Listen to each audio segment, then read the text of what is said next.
So this time we should be successful.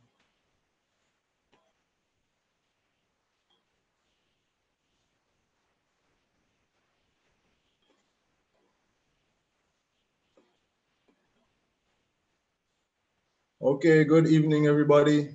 Thank you for joining us. I apologize for that technical difficulty. We should have it sorted out by now.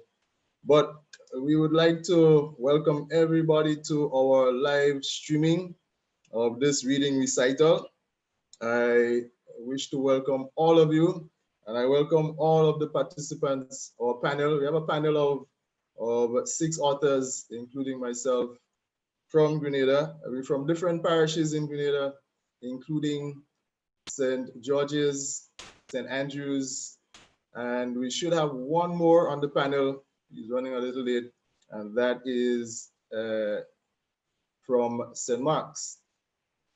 So we have not had any book events in Grenada for the year. We had one book recital in October of last year, but we thought, hey, it's summertime. Summer is almost over, in fact.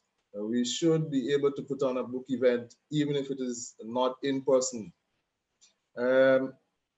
Let me just tell you, we should or could have or should have been delivering this evening's event at the public library, even in the face of the current state of affairs with respect to the COVID-19 pandemic. But with the respective protocols in place, we could have had a live in-person event, but that's not the case because we don't have a functioning public library. So this evening, we are going to entertain you. We're going to tickle your minds. We're going to bring up some issues that might be vexing, that might be at the front of your minds, including this library issue. All right. So let me tell you what the format is. We are going to, I'm not going to introduce the panel, but when we each start our session, our presentation, we are going to talk about ourselves and our works, our books, and then we're going to proceed with our readings. We have about 3 minutes within which we could introduce ourselves, then 5 minutes to do the reading. We're going to pause in the middle of the presentations. There should be 6 of us. If Bassanio gets here, then we're going to pause after the 3rd reading, and we're going to discuss things. And then we're going to continue after that for the 2nd half, and we're going to discuss things at the end as well. You could see that some of us, we have backgrounds that look like libraries because we want to keep your thoughts on the library issue as we move along.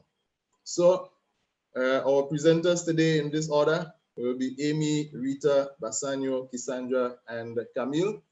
So we expect Bassanio to join us. If he doesn't, then we just move right along. All right. So presenters, are we ready? The first presenter is Amy, and then she will introduce the person who comes afterwards. She will give the baton to the next person, and so on. So let's welcome Amy, everybody.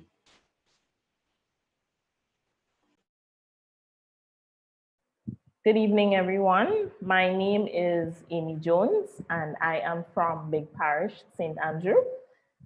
I am an author, published author. I'm also a poet and a performer. I consider myself to be a creativity enthusiast. I love all things creative. When I started writing, I must have been about 8, and it was at primary school, St. Andrew's Methodist School. And I spent a few times well enough at the library in St. Andrew in Grenville before it burnt. And I used to love reading then. I'm not gonna blame the library for me not loving to read much now, but it was a part of my growing up. And afternoons after school, I would go to the St. Andrew Library. I was a library member. I had my card. I remember giving it and reading books like Goosebumps and those children's tales. So I enjoyed reading. And as someone who's from the parish of St. Andrew, I must say that I do miss having the library in Grenville. I think about my nephew who loves reading, and I would have loved it if there was a place where he could go and read as well. So just a little bit about me. I have 3 books. First book was published in 2014, Beyond Fables Poetry. And my second book, which is my first novel actually, Chains That Bind, is a Grenadian novel. I'm going to be reading a little bit from that. And my final book, which was published this year, it is the Odyssey. So I'm going to start with reading a little excerpt from Chains That Bind. It is a full Grenadian novel. And one of the things I usually do is ask persons what they first recognize when they see the cover, what comes to mind, right? I grew up hearing a lot of Caribbean tales, Grenadian stories from my mother. So this would have encouraged me to write my first novel. So I'm reading from the second chapter, The Encounter.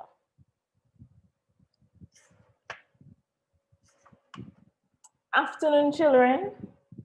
JJ and Cherry turned around to see Mr. Joe heading to his house. He looked like he had just come from the garden. Mr. Joe had a routine. On Mondays, he would tend to his small garden at the front of his house, where he planted seasonings and flowers. On Tuesdays, he would go to the river to fish for crayfish and mullet. Wednesdays, he considered his washing day. Thursdays were his days to clean his house. And on Fridays, Mr. Joe stayed at home and put his feet up. JJ and Cherry would always see him swinging in his hammock when they came from school. On Saturdays, Mr. Joe went to church in the Adventist congregation not too far from JJ's old school.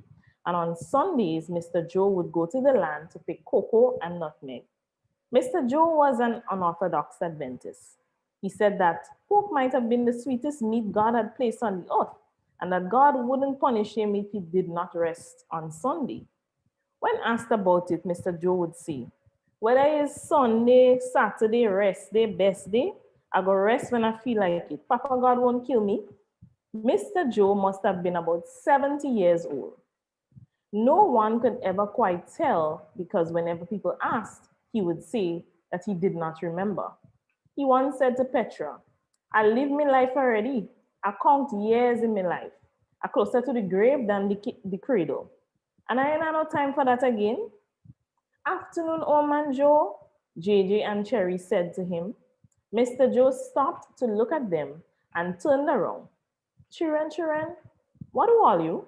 All you come out to church and all you looking so? We good, Mr. Joe, Petra responded with a look of annoyance on her face. Petra was a force to be reckoned with. She was a private young woman who believed that her business was hers. She quite often said that unless she invited someone to be a part of it, that person had no right to know what was going on in her life.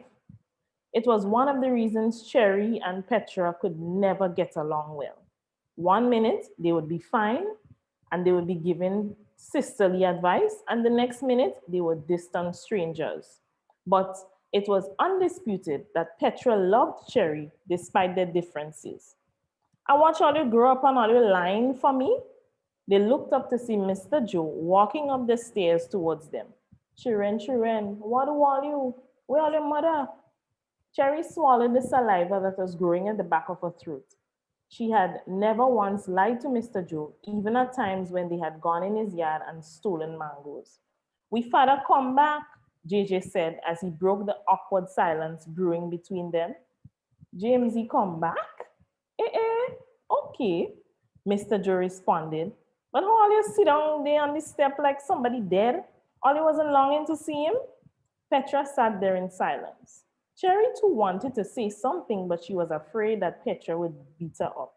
Yet, Cherry felt the heaviness on her chest, and she said she was overflowing with thoughts, questions, and thoughts that she deserved answers, feelings she couldn't name. Cherry wanted to talk to someone, even if that someone was not her father. Among the 3 of them, JJ did not quite understand the implications of his father's return. The children sat on the step, sorting out their feelings of anger, confusion, happiness, and disappointment. and they needed answers and they needed to talk to someone who would understand. But Cherry continued, afraid that Petra would snatch her by her picky hair and drag her across inside the house and put some licks on her. But it's not the same old man Joe. Mr. Joe sat a few steps lower to the children, looked up at them. He shook his head, gazed off into the bushes that grew on the side of his house, and searched for his thoughts. No one said a thing. All that could be heard was the wind brushing against the trees, the gliding sound of the water in the ravine a few meters away, the birds chattering, and Sammy's dog Polo as he barked away. I know how you feel, Mr. Joe responded. Oh man Joe, what do you mean you know how she feel? Petra snapped. Your father leave you for years and he never looked back? Eh? You don't know nothing. You don't know nothing, Mr. Joe. Oh, Petra, what are you? You gonna talk to a big old man like Mr. Joe, so? JJ said as he turned sharply to look at Petra. You rude we? They were all confused and angry about the situation, but poor Mr. Joe. What did he do to deserve such a thing? I will tell mommy about you, JJ shouted. Leave her, Mr. Joe quietly responded. She hurt him. Give her time to grieve. Mr. Joe paused again, then said, and yes, pretty girl, I know how it feels because it happened to me too. So this is an excerpt from chapter 2, The Encounter. The story is basically about a Grenadian family and some of the experiences that they would have had. It tells a lot about our Caribbean folklore and the tales that we've heard about La Jablesse, Mama Malady. So if you want to know much more about our culture, it's definitely a book for you to read. So I'm going to read one poem from my first published book, Beyond Fables Poetry. It's called Secrecy Hurts. I can't say we fell in love. It grew within us. Like the way you feel when you hear your favorite song play on a day when you've been down and it does wonders for you, making you feel like all lost dreams will magically come true. I can't say we fell in love. It was the permanent effect of a temporary sip of lust, running through my bloodstream, seeping through my pores, binding us to this sin we created, wishing one day the intensity would somehow be abated. I can't say we fell in love. It's safe to say a force grew within us, burning through my reality, thus making it so easy to temporarily forget the man I was to marry. So yes, it's kind of hard to explain the situation that drove me insane, that magnetic force that had me drawn to him, each time wanting to leave but feeling that obligation within to stick around and continue this sin, causing me to lose my mind each time they were together. I can't say we fell in love, but I found myself in love with a man who was in love with me, with a woman in love with him, while the one at home who loved me with every breath he took believed my lies, that I was out with friends while I was trembling at familiar hands rushing my thighs, wrestling in sheets with his best friend, best man to be, who suddenly became a part of me. I can't say we fell in love. Lust drove me to this. I've heard about those effects, but I guess ignorance really is bliss. This secret I plan to take to the grave with me like a bomb blew up in my face. And that which was hidden suddenly resurfaced, exposing secrets that should have never been shared and hidden desires that had no right to be aired. So as you read this, here's some advice as my relationship falls apart. Never let your significant other's best friend become a secret from the start. Right? So, my recently published book, A to Z Odyssey, is a collection of poems. And though it is a poetry book, it's still a story. So when you hear A to Z, it goes into that format. There's a poem for each letter of the alphabet. And while it might be simply constructed like a child's ABC, the book highlights how the seriousness of abuse, family structures, cultural beliefs, and other variations would ultimately affect relationships that we get into. So it's psychologically painful, it is thrilling, it is humorous, but most importantly, it is real. and it's available on Amazon. Copies would soon be in Grenada, so if persons are interested in buying, then it would be available.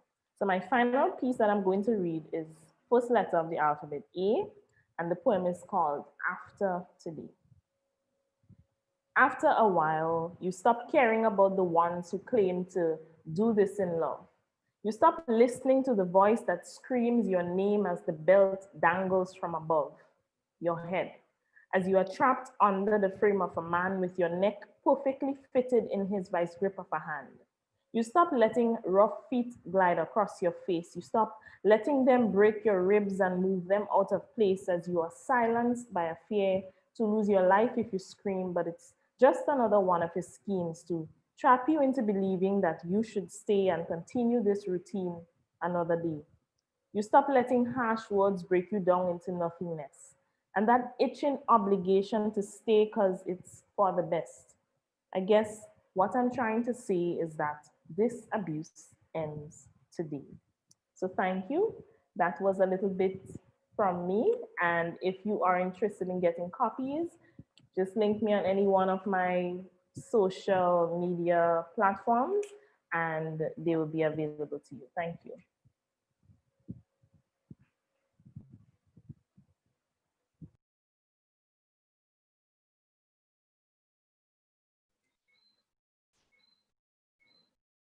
Good evening, everyone.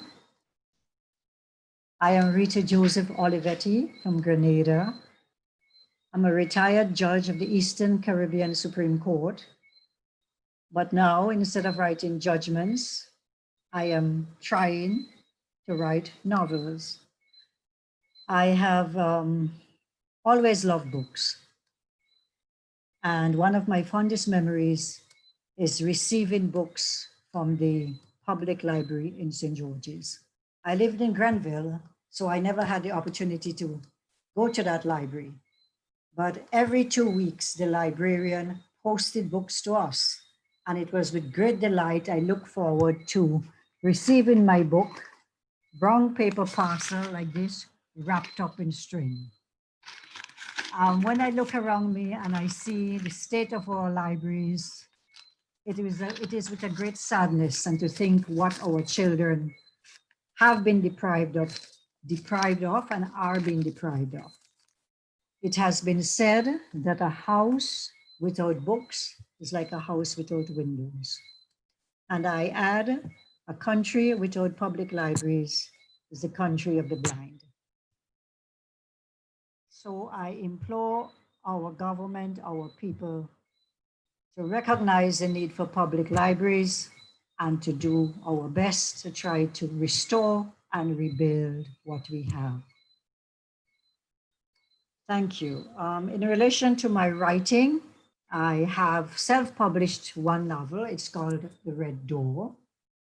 And it's written under my pen name, Rita Leon.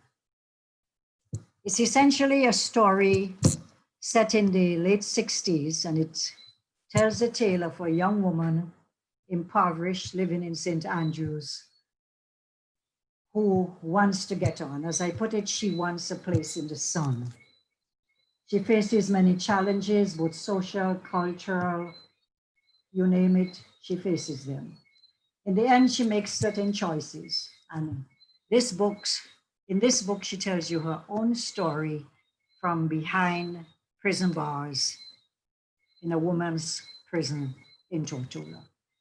I will read an excerpt from it in a minute, but I just want to say that I'm just about completed writing a second novel. I'm in the process of polishing it up and doing all the hard work that comes after writing the first draft. This is completely different from The Red Door. When I was a convent in Grenville, I was introduced to the works of Charles Dickens. We all know Charles Dickens. And I will always remember The Tale of Two Cities. This was the book they introduced us to. And I still hear the sound of the tumbrils, and I could still see Madame Defarge with her knitting needles, knitting the names of the people who will be condemned to die on the guillotine. So this love story with Charles Dickens has continued all my life, and I've been fascinated by his works. The second novel I'm talking about, I fondly call it Daisy, and it's been inspired by Dickens' David Copperfield. And for those of us who are familiar and will one day open David Copperfield, we remember there is a sub-story of lovers, Emily and Steerforth. And I've always been intrigued by them because they leave the pages of David Copperfield and go away for many years. And Dickens never tells us what happened to them. They come back at the end of the story. And my book is a reimagining of the adventures, and I've taken them from London to the continent and to a slave plantation in the Caribbean. Dickens went to America, and no doubt he might smile if she should ever hear of his characters wandering on a slave plantation in the Caribbean. I hope one day, perhaps next year, that we might be able to have this on the shelves. I thank you for that. In terms of my book, it's now available, that is The Red Door, it's now available as an ebook on Amazon Kindle. You can get it at paper-based Normandy Hotel in Trinidad, that's Port of Spain, Trinidad. Art and Soul in Grenada, you can get it from myself, of course. Dr. Joseph's office in Grenville, Mrs. Ali's store in Grenville, Belmont Estate, and Alex M. Marketing at Old Fort St. George's. And now I will turn to an excerpt from The Red Door. I read from chapter 10, it's called Of Letters and Lies. He met me at the Piarco airport with a look of studied approval and a bear hug. God, you look good enough to eat, he whispered in my ear. I was delighted, but tried not to show it, all in a day's work, you know. He had a rental car, but much to my relief, instead of driving straight to the hotel, he suggested that he show me the sights as it was my first time in Trinidad. Joel stopped first in the heart of Port of Spain, and hand in hand we strolled along the esplanade, looking at the streets jam-packed with traffic, vendors, and pedestrians. He walked along Frederick Street with me marveling at the brightly lit shop windows, aglow with rich-colored fabrics and wares of every variety, although I was not prepared for the noise, the screech of brakes, vendors seeking customers, which assailed my ears. Joel pointed out the post office tower to me and the busy docks. Finally, we returned to the car, almost overcome by the heat and the glare. Joel then cruised around the expansive Queen's Park Savannah and pointed out the lofty old buildings that lined the route to the hotel. Thank you.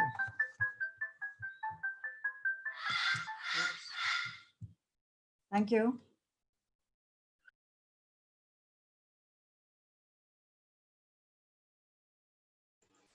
Sanya was supposed to go at this point, but he's not here yet. So Cassandra is up. So, welcome everyone, welcome. My name is Cassandra Smith. I am the author of The Rebellion of Mary Magdalene, a cappella, and I'm also the author of a children's book, Kiara's Kite. I'm from the parish of St. George.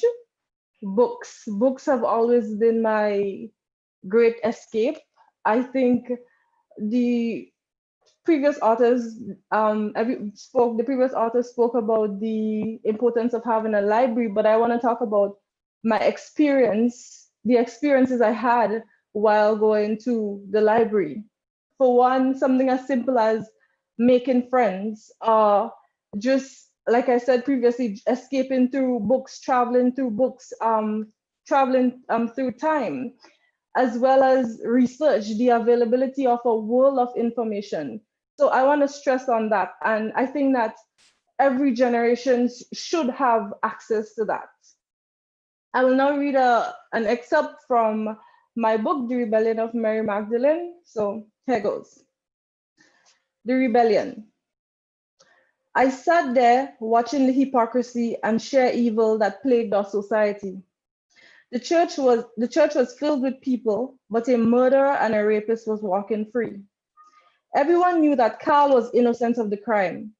All of them knew an innocent man was hanged for a crime he did not commit and could not have committed. However, everyone went along with the mendacity out of cowardice, out of fear of Magistrate Lewis. I wanted so badly to stand up and call them out, to tell them that by sitting in silence, they were all guilty of the crime. I wanted to scream. I wanted to rip away the lies that covered their faces, but I remained calm, stifling my emotions, my candor for the sake of Celeste. Celeste, my friend, my sister, my comrade in arms, who was now lying in a coffin in front of me. Celeste, who once threw a dead frog on her mother and laughed her heart out when her mother started jumping and screaming. Celeste, who had eaten all her mother's plum stew from the jar and replaced the missing plums with small stones. Celeste, the girl who loved helping others. Celeste, who used to strip naked and jump into the river shouting, "What you have, I have too." Celeste, who used to follow me around because she saw me as a big sister. My Celeste, I had loved her with every inch of my soul. She was buried on a Friday, and our school was given a whole day off to attend the funeral and to mourn. On the Sunday, my gang and I met up as we always did after Sunday school. Our gang was named after our heroine, Mary Magdalene. We had all taken an oath to protect each other. Celeste was the youngest member of our gang, and she was going to be avenged. On Monday morning, our form mistress entered our form to take the attendance, but this time, no one stood up to extend the customary greeting that was expected from us. Utter surprise and anger ran across her face, but she remained quiet. She then started calling out our names one by one as an indication that we should stand and greet her, but no one complied. We all sat there glaring at her, waiting for her to make the next move. We so much anticipated. She then rushed out and came back with 3 teachers and the principal. Miss Jacob looked directly at me and said, "Stop this, because it will not end well for you today." Her name was Celeste Barry, and you and I both know that her rapist and murderer still walks the streets. I responded defiantly. She then walked up to me and grabbed me by the hand as if to forcefully drag me out of the classroom. I spun her around and she fell to the door, and that was when it started. Teachers versus students, young women against a system that offered them no protection. They fought us hard and we fought back harder, using anything our hands found to vent out our anger. We pulled hair as weeds from the garden. We bit like rabid dogs. We threw tables and chairs like grenades. We tore at the plaques on the wall. We kicked, we screamed. Then we took to the street, chanting at the top of our lungs, "Justice for Celeste, justice for Celeste." Here we were shouting at the top of our voices on the very streets we once walked in silence, too afraid to be deemed as bad girls. I was at the front of the line. We were one screaming in unison, bloodied, torn school shirts, disheveled hairs, broken lips, swollen eyes, but still we found the strength to shout, "Justice for Celeste." When we got to the courtroom, we shouted even louder, "Justice for Celeste, Mary Magdalene, justice for Celeste, Mary Magdalene," we screamed. We threw stone after stone at the building until we could throw no more. We broke windows. We hammered at the door to let us in, but the plank of solid mahogany remained firm. We would have certainly burned it to the ground if given the chance. Then they came. In their hands they held batons, but we did not fear the batons. How many times had we seen far worse? Lack of voice, lack of choice, no freedom to be, to live. Our very lives dictated, our voices choked until it became no more. Our souls joined in unison as we laughed at their batons, laughed because we had seen far worse. There we were, hands locked together. We did not care about skin color or hair texture or social status, for we had burnt it all of society's walls and barriers. We were one soul, screaming to be free from oppression and hypocrisy. We screamed for all the women that went before us. We screamed and brought forth Shango priestesses and old Obia women from their graves. We screamed and brought forth the spirits of the women who died on the Middle Passage. those who died in bondage, those who died fighting to be free. We screamed for all the souls denied a body, denied a chance to suckle on their mother's breast, because society would judge and chastise them like their mothers. We screamed and brought forth the souls of the Kalinago women who were raped, murdered, and buried in unmarked graves. We screamed for the blistered hands of the women who toiled on the nutmeg and cocoa plantation and were still given less, their hands knotted, tired, and old with stony corns and blisters. We screamed at the irony of it all, that we, the givers of life, would be barred from life. What did we care about their batons? We laughed at their batons, laughed because we had seen far worse. On that day, all 31 of us were taken into police custody, but even the iron bars could not confine us. As we continued our protest, justice for Celeste, justice for Celeste, Mary Magdalene, we wailed. We were let off with a strict warning. Maybe it was because some of the girls had affluent parents. Maybe it was because hypocrisy was trembling and was afraid once on the island of Grenada. So this is an excerpt from The Rebellion of Mary Magdalene. It can be found on Amazon as well as a cappella. I want to read a poem from my upcoming book. My book is entitled Ellipse. It will soon be available on Amazon as well. The poem is entitled The Divine. The Divine, beyond religion. I found you not in the walls of Jerusalem, neither in the walls of the Vatican, neither in the pages of any holy books. I found you in the stars that twinkle despite. I found you in the hands of the beggar as he hopes. I found you in the early morning of zika beads and patience. I found you in the cactus that blossom in the desert, in the dry desert, in the flowers and the bees that respect coexistence. In the Taj Mahal, I found you in the eyes of the lovers. In the spring and volcanoes by the life that endures.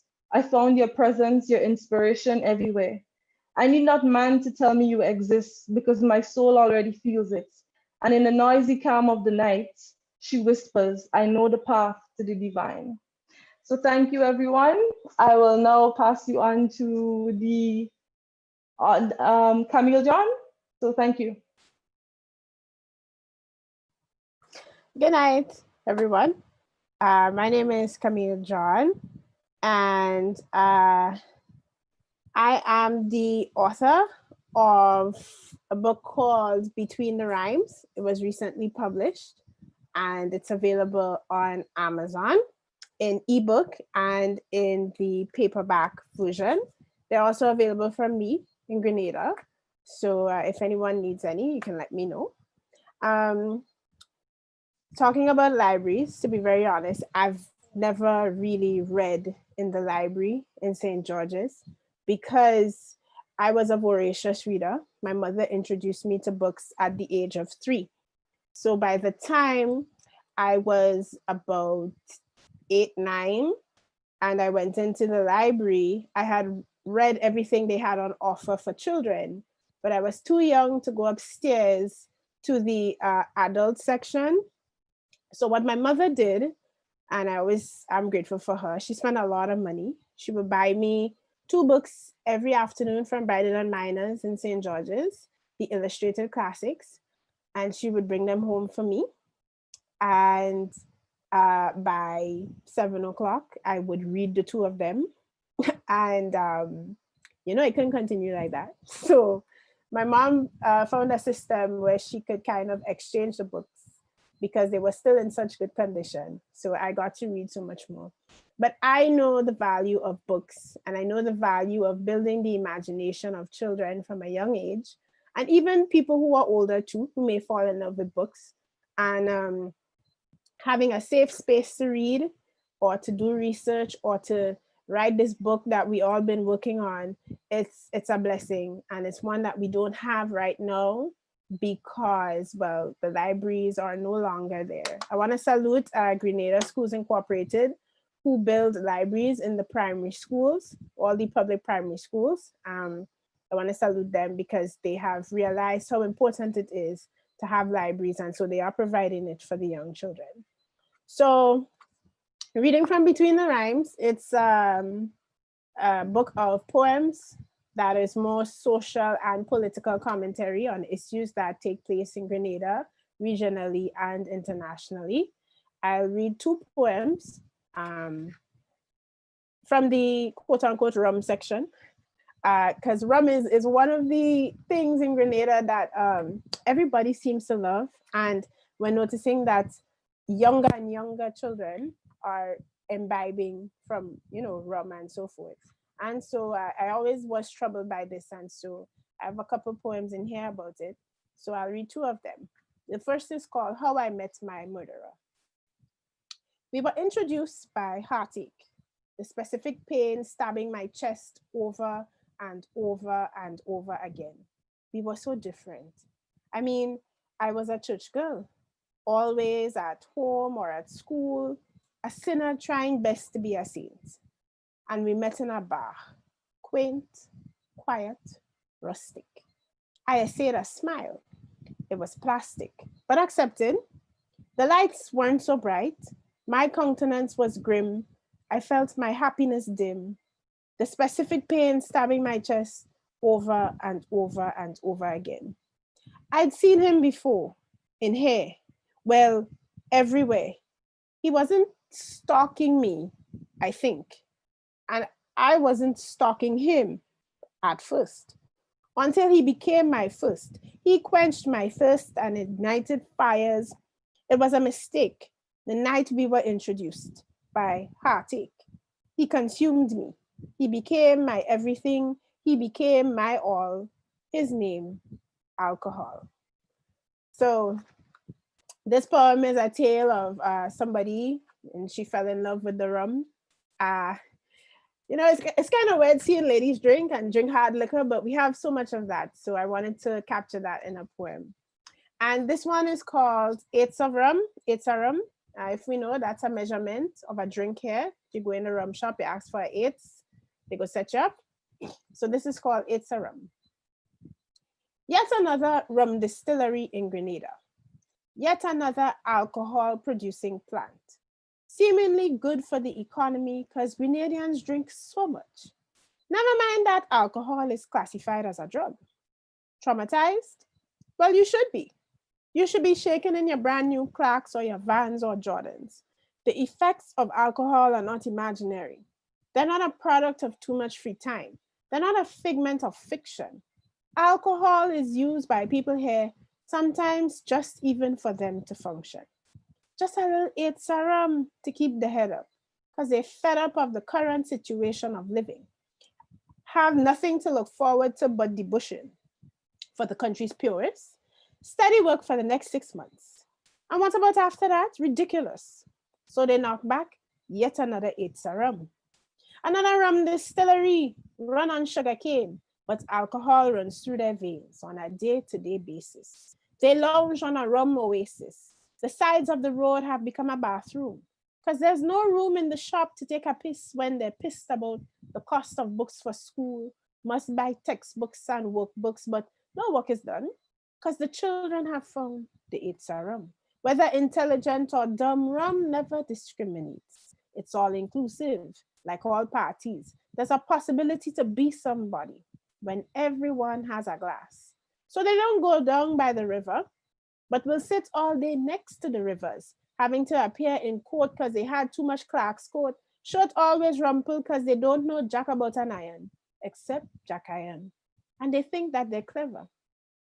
Too intelligent for mere mortals, too bright for education, no need to know how much except oil and liquor. Turn into job quicker than Clark Kent could become Superman. But another rum distillery in Grenada, practically encouraging an impractical lifestyle. No worries, no stress, just dress and find the bottle. Stress reliever bar none, the eights of rum. Still a mystery. Yet another rum distillery, but no public library, no place to turn pages, but using their already garnished rages to imbibe, to sip and quaff. Such a gaffe by government, inviting future torment. And they wonder why problems are more often resolved through violence. Action without thought will bring unwanted outcomes. and all they think about is the Itza rum.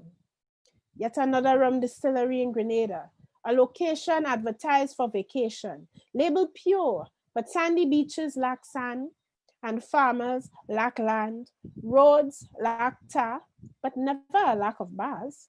Teachers lack salaries, the hospital lacks beds, nurses lack pensions, but never a lack of tension.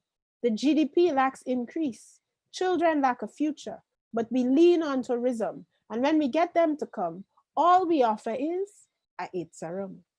And it makes sense that the rum wins gold. The rum is treasure that burns the chest. From barrels to bottles and bottles to glasses, the Itza rum is the only legacy in sight. But why is rum the only thing that Grenada does right? Thank you. I'll pass you on to Mr. David Ambrose. Thank you. Everyone here again. So my name is David Ambrose. Again, welcome. And this time I am going to read a couple of excerpts. I am an educator by profession. I am a lecturer at the TA Marischal Community College. I have 3 books. I'm going to share with you from 2 this evening. My first book is called White Spice, and this is a crime thriller that I published in 2015. In fact, I'm working on a sequel right now. Maybe in 2021, we might see a sequel to White Spice. My second book is That Time in Bogels, a Karakuta tale. And with this one, I take readers to our sister island of Karakuta. This is a cultural / historical fictional piece. And so we follow a little boy as he visits his relatives in Karakuta. And I also published a short story called Zone 1. And Zone 1, I published in December of 2019. And I take readers along with a police officer, a motor officer in Grandance on Christmas Eve. So you know how traffic could be on Christmas Eve.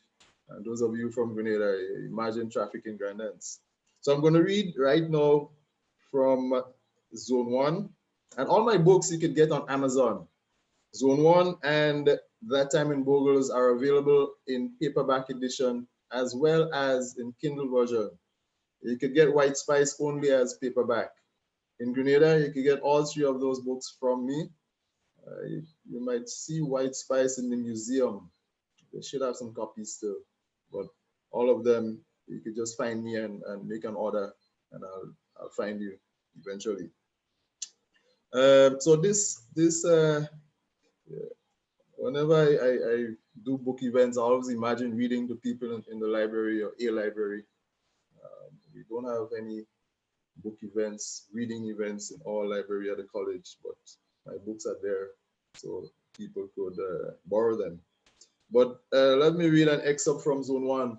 And this excerpt starts or takes us to the Montrouge roundabout, where Corporal Lewis, who is the motor officer, is refreshing himself. It's been a long day, it's hot, just like today. Today was hot, boy.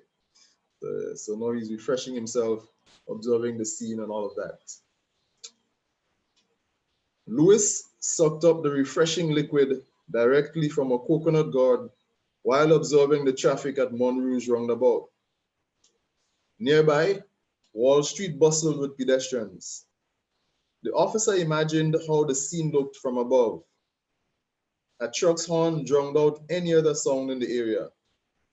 The corporal turned to see a 32-ton Mack lorry approaching the northbound bus stop, its path impeded by a bus that had stopped in the roadway and within the roundabout zone.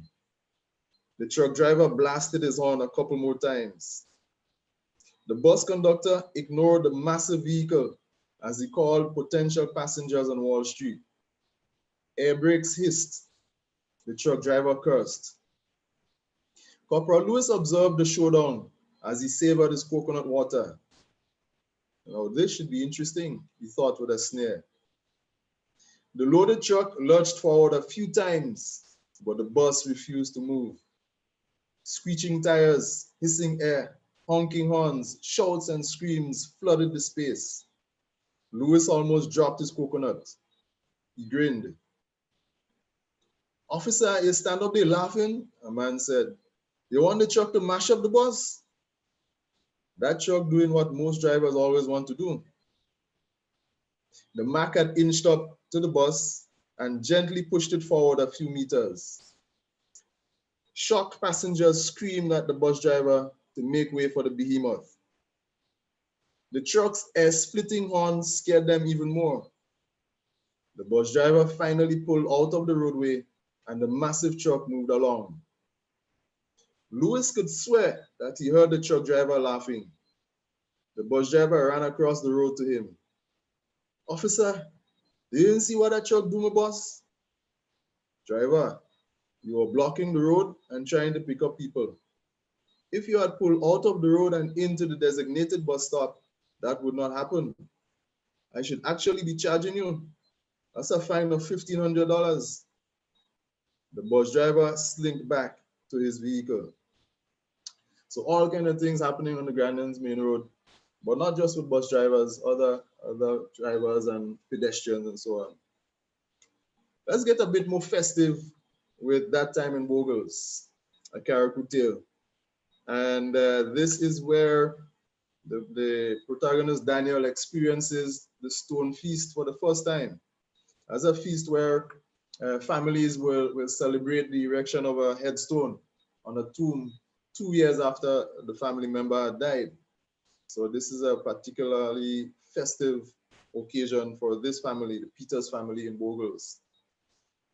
I'll start after the soca and the reggae have stopped playing, and then we get into local music and dance. So we're talking about the string band music and big drum dancing. A string band then took over the entertainment, and the merry atmosphere in the village went up a notch as 2 guitars, a banjo, and a violin called out to every home in Bogels and surrounding communities to dispatch its occupants to the Peters yard.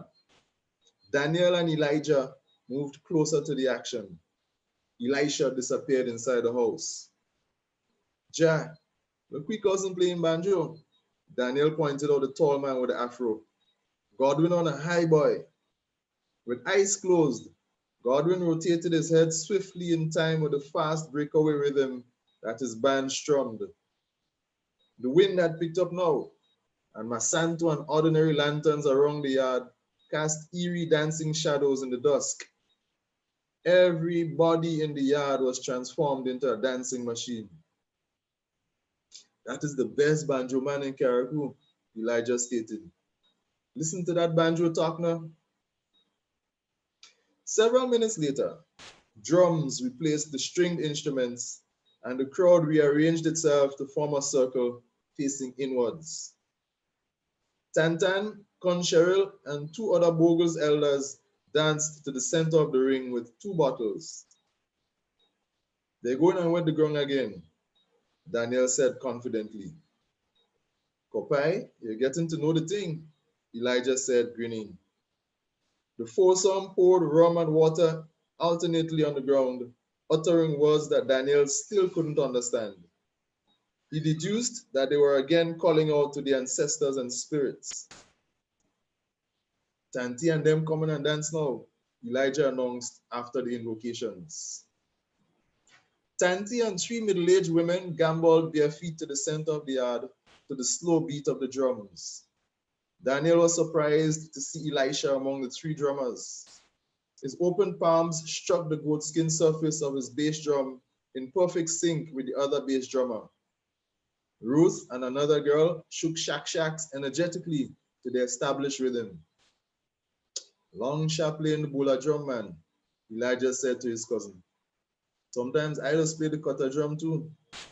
He pointed to the largest drum in the middle of the trio. Tanti looked even taller with her green and yellow head wrap. A multicolored winged skirt covered the bottom half of her dress. The floral pattern of the skirt reminded Daniel of the red, pink, and purple bougainvillea flowers around his house in Grenada. All 4 ladies wore matching costumes. Soon the intensity of the drumming increased. A few ladies standing behind the drummers clapped and chanted as the dancers stepped, skipped, and strutted for a few minutes in the ring. The choreographed dancing and rhythmic drumming hypnotized Daniel until he thought he was in a trance. One singer would throw out a line, then the others in the group would respond in a chorus. Their language was unfamiliar to Daniel. He made a mental note to ask his mother if kayaks speak other languages besides English. Then Tanti was left alone to do a solo act. She took up a spot in front of Elisha, who pounded his drum while focusing on his mother's feet. The bass seemed to reach out on its own to move them. "Whoa," Daniel exclaimed. "That's sick, boy." He nodded in approval, and his eyes bulged as they fixed on his aunt's feet, moving in perfect cadence to her son's drumming. Tanti flared her skirt as she skipped from right foot to left, revealing its shiny red inner fabric. At times, her upper body hung parallel to the ground before she would rock back upright to the boom of the bula. She shimmied and shook her hips and head in quick time to the drumming. A roar went up from the audience as her slim figure twirled 6 times while the drumming rose to a crescendo. She suddenly leapt into the air, then dropped to a crouched position in the center of the circle, her head bowed. The drums fell silent. The spectators erupted in cheers, applause, and whistles. "Kopai, this is the best big drum dancing I ever see," Daniel said, breathing heavily. He had never seen big drum dancing in his life. Thank you. So that's just an excerpt from that time in Bogels. And we go way back. The story is set in 1982. So we go back to a time when houses hardly had running water. Not a lot of people had electricity. Well, you can imagine no telephone and obviously no internet. So imagine life in those days, and people enjoyed life. Simple life, but enjoyable. So we did not have Bassanio tonight, but we heard from all 5 authors, and we see some people had questions. There's a question for Cassandra. Cassandra, someone asked, what inspired you to write Mary Magdalene? Well, first of all, I have been asked about the title, and I always tell people that the story surrounding Mary Magdalene has always been a point of reflection. I feel as if there are stories to be told here, and it needed to be told, hence the reason why. So I hope I'm hitting the nail on the head. Like I honestly felt that there are a lot of Grenadian stories that needed to be told, and that's one of that was the whole point of the rebellion of Mary Magdalene.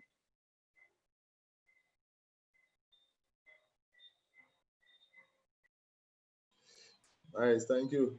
Somebody asked me what inspired me to write Zone 1. And Zone 1, so Zone 1 takes place in Grandens, of course. And Grandens, every time you go to Grandens, you see a lot of traffic. There's so much traffic there. And people do crazy things. Sometimes we just say bus drivers drive crazily on the road, but not just bus drivers. But even this afternoon, I was coming from church, and a man along the Monrouge Road, he stopped across the road. His entire vehicle was across the road so he could stop to buy a bottle of coconut water. I'm wondering, come on, man, what is that? You know, so we had to hold up, wait for the man to complete the transaction, then he would go on his way. So all the years, I used to live in Grandens, so all the years of observing traffic along the Grandens main road, and in fact, the increase in traffic along the road, so many people go to work in Grandens. I see things happening, and I felt inspired that I should address some of the issues, you know. And so the story is actually written in the form of, I suppose, a lesson or a series of lessons perhaps of how we should use the road and things like that. But from the perspective of a motor officer. So he has the freedom to ride up and down the road for the whole day and make observations and do what it takes to try to regulate the traffic. All right. So imagine if all of our books were available to students in libraries, public libraries that is. Just before the lockdown, I was able to put some books in the TAMCC library. So they purchased a few copies.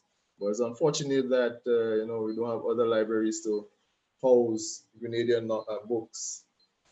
And there are so many Grenadian authors, and any public library would be a good space in which anybody could find a book without necessarily having to buy a copy from a bookstore. Obviously, we want to sell copies, but people want access to books as well.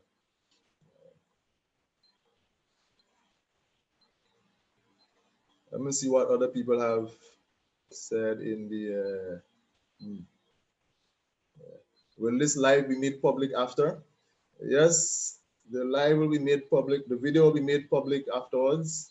So you could just go back to the same YouTube channel and you could access the video to hear all of our readings. So like I said at the beginning, there should have been 6 of us, but one of us did not make it.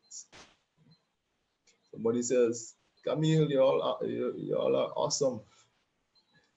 Camille, Grenada is the only place that Jack Sparrow can ask, but why is the rum gone? And so people are appreciative of the works that we do. So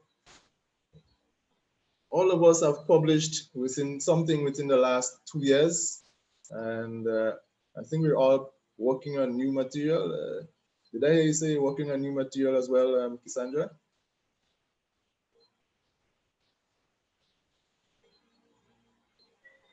Yes, I am. So soon I should be able to, sorry, Ellipses and Pandora Girl should be available on Amazon. I would like to also mention that The Rebellion of Mary Magdalene can be found at the Standard Bookstore as well as Teachers Bookshop. Standard Bookstore and Teachers. Yeah. Yeah. Actually, I have some white spice at Standard still, right? Huh. Yes. I forgot about that. Yeah. All right. So, any other comments, authors?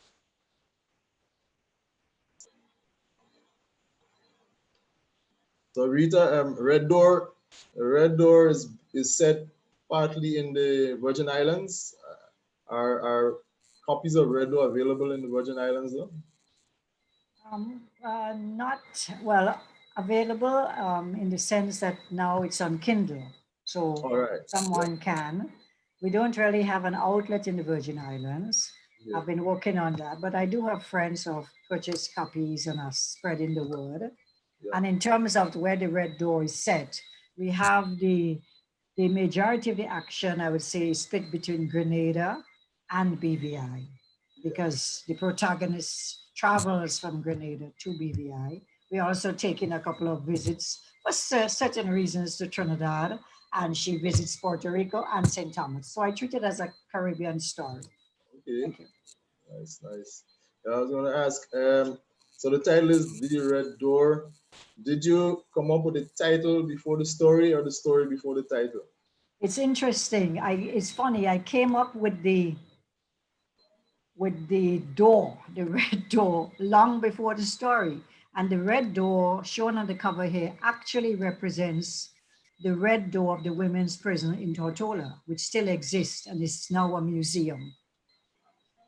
Okay. So that is somewhere in the subconscious. I was walking along the street and I liked the look of the door and I just took a picture of it. And years afterwards, it seems to be the fitting, everything just fitting.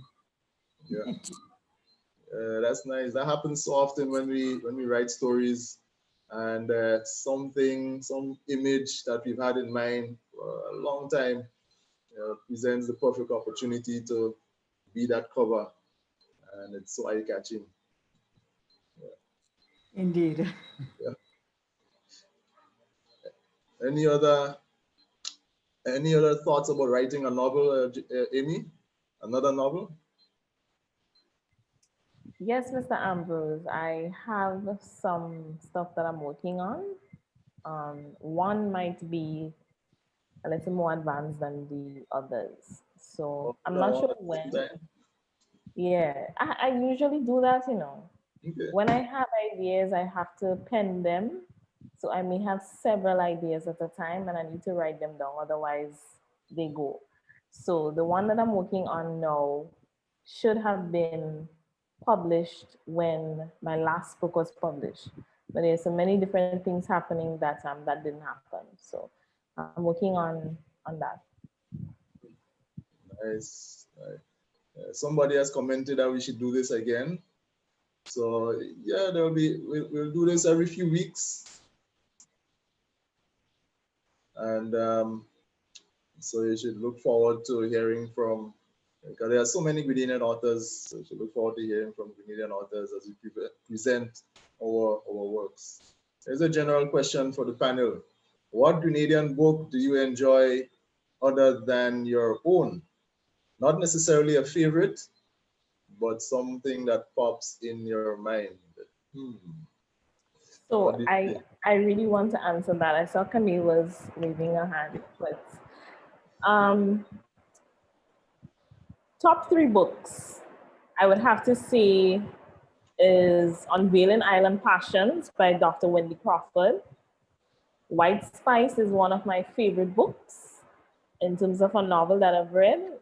I'm not being biased to Mr. Ambrose. It really is a lovely book. And Helpless Cries by Michelle Alexander. So those are my top 3 Grenadian novels that I love. Wow. Well, my favorite Grenadian author is Amy Jones. It's not that she's my friend, but I just really like her writing. So my favorite Grenadian novel is Chains That Bind. I really love it. I think it's a really well-written piece that blends our culture with her beliefs, and you also get a lot of Grenadian twang in there, and you learn something because at the end of the book, there's a is it an index? What's the word? Glossary. Glossary. So you can learn the terms and stuff like that. So my favorite book from a Grenadian author is Chains That Bind. You were saying, Rita?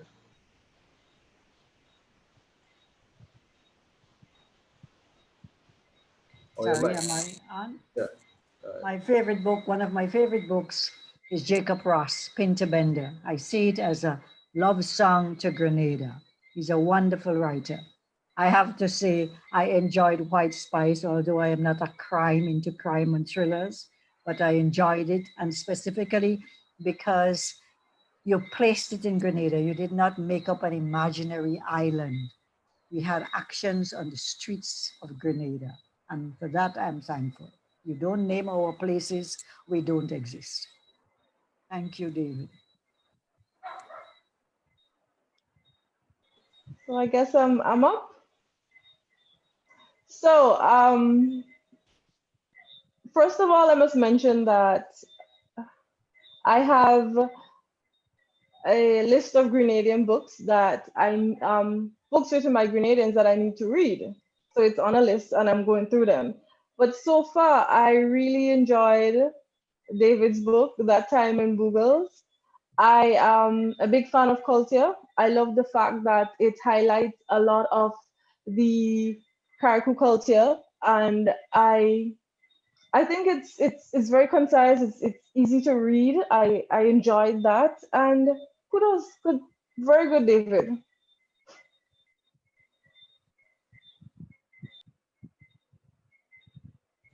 Thank you. I'm a history buff, so I like Roger Byer's book, Tattooed Memories. It's autobiographical in that he was a medic in the Vietnam War, and he actually takes you as a medic with him in that war. That's some really crazy things. And because I experienced the Grenada invasion in 1983, living in Grandance where all the action was, so in a sense, I got that feeling of what he was talking about, even though obviously he's the medic, or he was the medic, and he was in the middle of it from the soldier's point of view. But yeah, that was a book, or that's a book that I really like. Probably wouldn't read it too often though, because we're talking about the Vietnam War, but from for the historical value and so on. Yeah, I really like that. But there are so many great Grenadian books around, and somebody had made a point, ask if we are applying for the Kingston Creative Catapult Arts Grant. That's something we have to get it. We have to do some research on. We'll find out about that. And a question for Rita: was the main character based on a specific person? Actually, the short answer to that is no, but it was based on an amalgam of young women who I encountered during my work. So she's a fictitious character, and I've taken parts from real experience to make Jessie, to create Jessica Cummings, the protagonist. Thank you.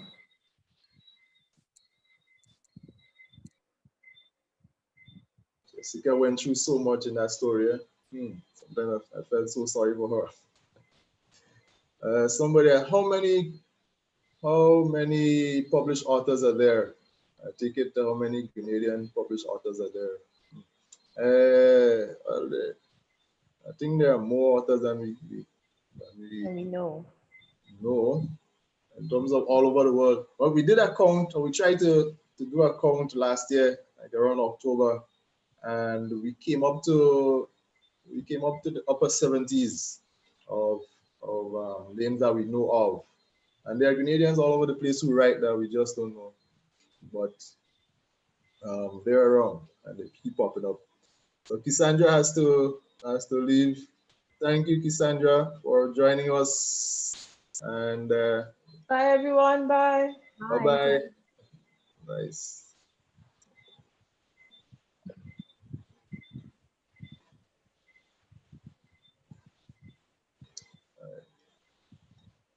Oh, somebody said not many male authors. So if Bassanio was here, he could have represented well. But that's a pretty good point, in fact. I have to look at the list again to see how many male authors and how many female authors there are. I think that there are more male authors than we get, because there was one who published in October. His name slips my mind now. As a He police did officer. Oh goodness, the book. The name is going. It's on my cover. But I don't remember the name. I can't remember the name of the author. I can't remember the name of the book. I'm too young for this, but I think there are a couple of male authors. We just haven't seen them around just yet. Yeah. Like you, I can't remember his name, but I think there was a police officer in That's my uncle. That's your uncle? From River Sally? From St. Patrick, yeah. Yeah, that's my uncle, Loxley John. Recently that's published. the name. That's the name. Okay. That's my uncle. Hey, shout out to my uncle. Hey, Yeah, that's the connection. That's my dad's brother. Shout out to my uncle. Nice. Yeah, he recently published. They haven't met him yet, but yeah, that's why his name was coming up. And there are a few other guys who male authors in the place. You might think of the Roger Byers and the Ron and Twines and so on, but there are others. Harry Dunbar Campbell comes to mind. Dunbar, yes. Yeah, I went to Dunbar's book launch, his last book launch, the Fedon story again. So it comes to mind. He's based in the United States, of course. Yeah. At MCC, we might get some young authors coming out of the college. A lot of male authors, that is, both male and female, but a lot of young men have gotten into poetry. And so we might see, try to encourage them to publish So in a few years, you might see some. But the thing is, it's a bit easier maybe to say that because there's self-publishing and it's so mainstream and you could get in touch with like people who have published to show you the ropes. I think now you're getting more people publishing, because prior to that you had to go through maybe a publishing house and it was a lot of work. But now that you could do it your own, you might get more people publishing. Yeah. And I'm sure after you publish, people have probably come up to you and say, hey, I have some things to you. Yes, one of my friends, he was here. He's Guyanese, but he was based in Grenada for a while. He published as well last year, early this year. Terrence Isaacs, he has a book out, and so I think it's gonna be good for authors to be able to publish their work. Yeah. Somebody asked, can any of the books be used in secondary schools for English B? What do y'all think? I think mine can. The poetry book, this one, it's not for children. So secondary schools, yes, I think that it can be used for, because I think there should be more Grenadian works in the Grenadian schools, even if it's lower school, because you streamline for CXC. But I also think that the CXC poetry book needs an overhaul to include the younger writers. You could keep the same themes, but you know, different perspectives. Everything evolves, and I think the work that we study should evolve along with it. Yeah, I agree with Amy. Chains that bind, I could see that being studied in secondary schools. I'm hoping that somebody from the ministry is probably looking, Ministry of Education, and would like to do that, because my sister, when she was teaching an English B class sometime last year, they read a portion of this book, and a lot of the children would have, not just from convent, but I'm talking about younger secondary school students, read the book and expressed their interest. So I'm hoping in time, as Camille says, whoever needs to come together to deal with literature in schools should think about books that our students will be able to relate to. When you pick up a book and you can read Grenadian as, was the term Camille uses? Grenadian English? Grenadian Standard English, yes. Yes, when you pick up a book and you can relate to Grenadian Standard English, it's something that's worth talking about. Yeah, I was it last year or maybe a couple 2 years ago. I had posted a picture of 3 books and I said, hey, these 3 books could be used in secondary schools in the English B curriculum. Chains That Bind, Mary Magdalene, The Rebellion of Mary Magdalene, and That Time in Bogels. I mean, they all deal with Grenadian issues at different eras of our history, but I could see any of those books being used. So maybe somebody from ministry is checking us out and we'll consider. But sometimes it takes so long to review these books. I don't know what they've written on us. Have you considered any book, Rita, that could be used in secondary schools? Any that you've read, Grenadian books that you've read?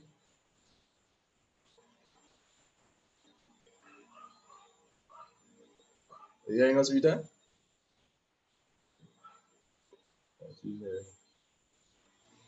Are you hearing Rita? Are you not hearing? Okay. Are you hearing us? Sorry, I was listening to the rain on the. Oh, you're getting some rain. Wow. I am sorry. Yes, I can hear the rain really thundering down.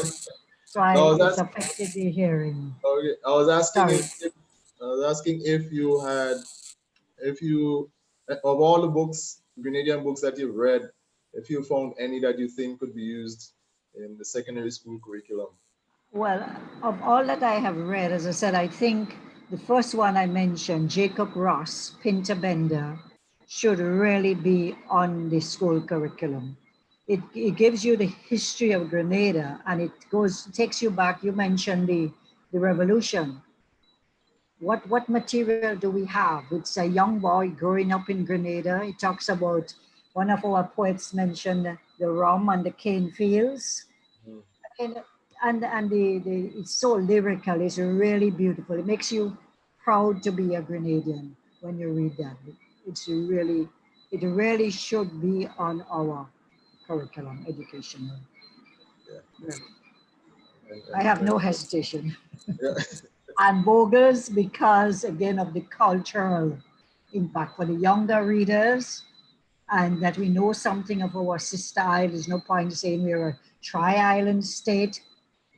We want to know something about Korea. And I think you captured the culture. I experienced a little bit of it, say like the cake dancing, that sort of thing, years and years ago, some of the food.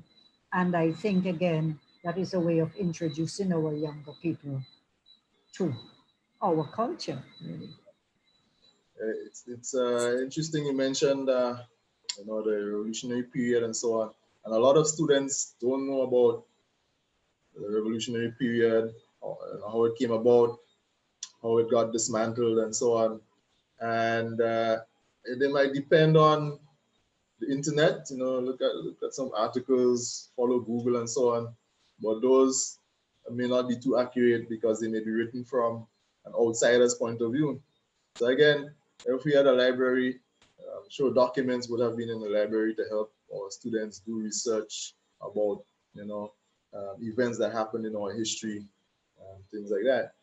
So, and people who want to write, Grenadians who want to write about that time in our history or those times in our history could go to the library and do the appropriate research instead of having to depend on an outsider's point of view about events that happened in Grenada.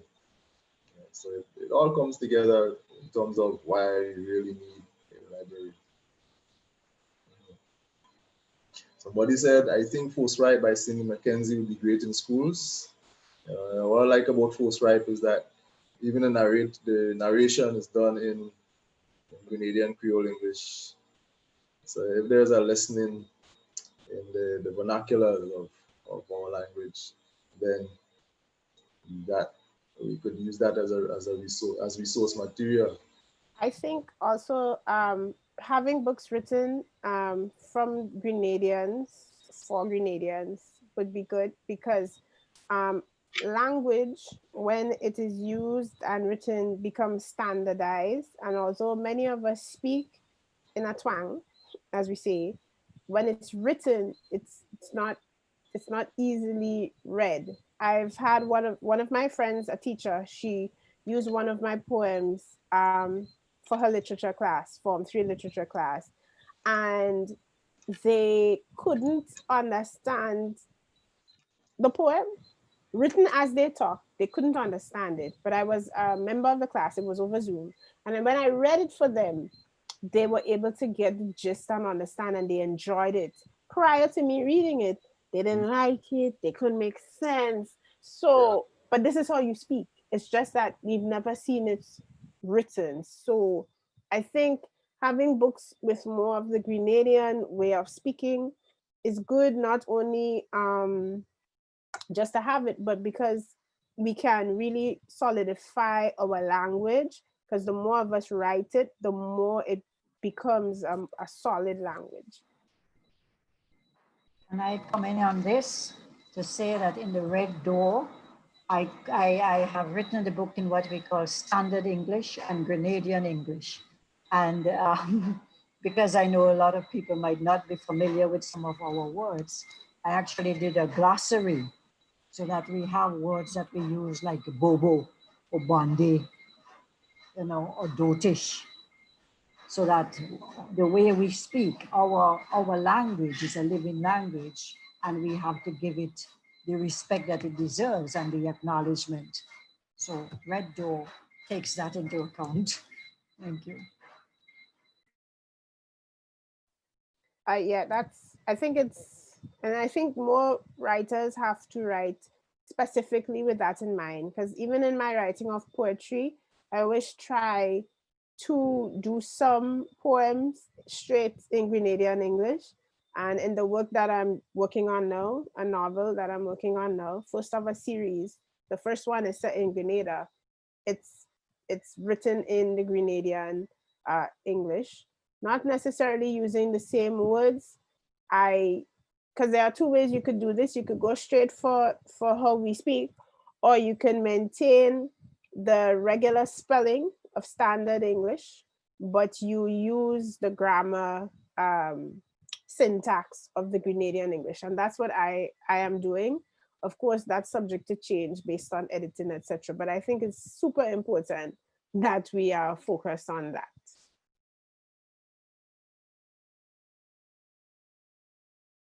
Yeah, that speaks to the bilingual nature of our people, eh?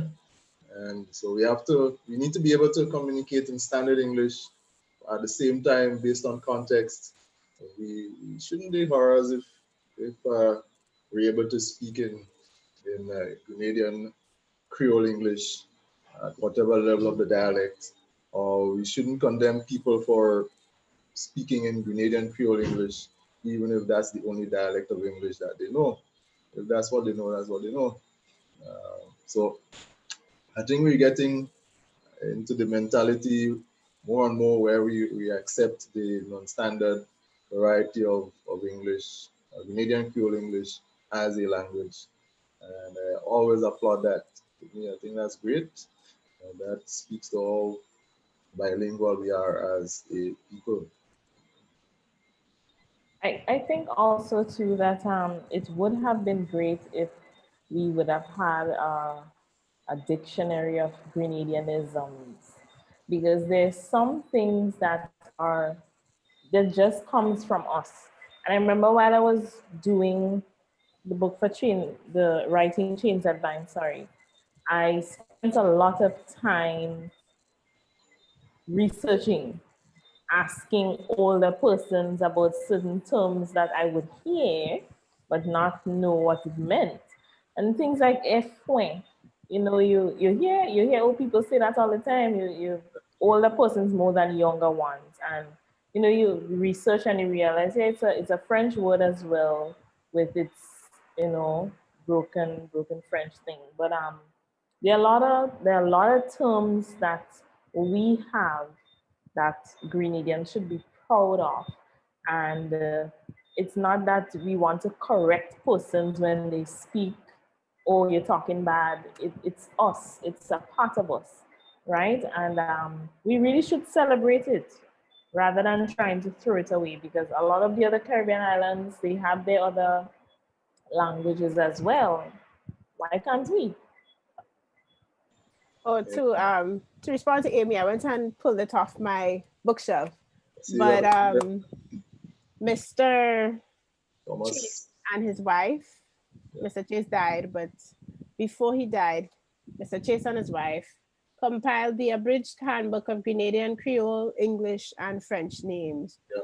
So it tells the French names in Grenada and their meanings, but it also goes through all of the things you were saying, the words, how they are used, explanations, where they I come definitely from. Oh yes, I went and got it as soon as it came out. So it's really, I mean, it's as exhaustive as you could get right now. There are also how subject verb agreement in our language.